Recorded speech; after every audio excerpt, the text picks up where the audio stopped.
উপস্থিত সম্মানিত উলামায়ে কেরাম এবং ধর্মপ্রাণ মুসলমান ভাইয়েরা এবং তলবে ইলম, আমরা জানতে পেরেছি যে ভারতে মুম্বাইয়ে আমাদের নবীর বিরুদ্ধে কটূক্তি করা হয়েছে।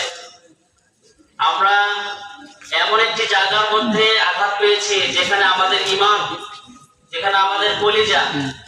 কোরআনে কারিমে আল্লাহ তাআলা বলেন পৃথিবীর সবচেয়ে শ্রেষ্ঠ এবং মান মর্যাদা সম্পন্ন ব্যক্তি হলো মুহাম্মদুর রাসূলুল্লাহ।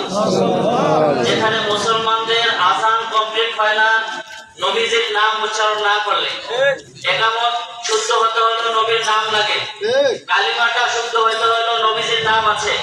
মৃত্যুর পরে যে তিনটা প্রশ্ন করবে সেই তিনটি প্রশ্নের সর্বশেষ প্রশ্ন হবে ওমান হাযা রাজুল, তোমাদের নবীকে।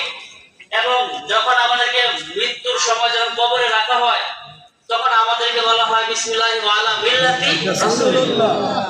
আমাদের প্রত্যেকটা জায়গায় হলো আমাদের নবী, আমাদের প্রেম, আমাদের ভালোবাসা, আমাদের কলিজায় আঘাত করেছে।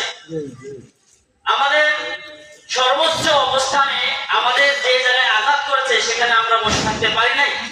বিধায় আমাদের উলামায়ে কেরাম, রাজারগাঁও ইমাম উলামা ঐক্য পরিষদের সকল উলামায়ে কেরাম তৌহিদি জনতাকে একটি বিক্ষোভ মিছিলের আয়োজন করেছে, যেখানে ভারতের রামগিরি মহারাজ নামে একজন হিন্দু পুরোহিত, ইনি আমাদের নবীকে বলছে সন্ত্রাস। এই কথার পরিপ্রেক্ষিতে মুম্বাই মুসলমানেরা 50টা মামলা করছে। মামলা করছে কয়টা? 50টা মামলা করছে, কিন্তু তাকে গ্রেফতার করে না। ভারতের রাজ্য সরকার গ্রেফতার করে না বিধায় আবারও আন্দোলন করতেছে। পরবর্তীতে ভারতের মোদী সরকারের সংসদ সদস্য নিশীথ একজন ব্যক্তি আছে, সংসদ সদস্য, উনি বলছে যে সকল মুসলমানরা এইভাবে প্রতিবাদ করতেছে তাদেরকে মসজিদে যায় তাদেরকে আক্রমণ করা হবে।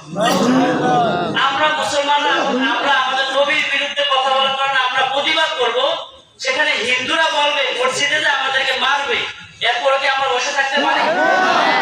এর পরিপ্রেক্ষিতে আমরা দেখতে পাই ভারতের মুম্বাই আমাদের নবীর বিরুদ্ধে কটূক্তিকারীদের বিরুদ্ধে যে সকল মামলাগুলো হয়েছে, ভারত সরকার যেন সেগুলো দেখে এবং দেখে যেন সেই মামলাগুলোতে যারা আসামি তাদেরকে গ্রেফতার করে। আমাদের দাবি সর্বোচ্চ শাস্তি, ফাঁসির ব্যবস্থা করা হবে। ইমাম উলামা ঐক্য পরিষদের পক্ষ থেকে আজকে আপনাদেরকে আহ্বান করা হয়েছে, আপনারা আজকে বিক্ষোভ মিছিলে অংশগ্রহণ করবেন। আমাদের দাবি যারা থাকবে ঈমানের পরীক্ষায় তারা পাস করবে।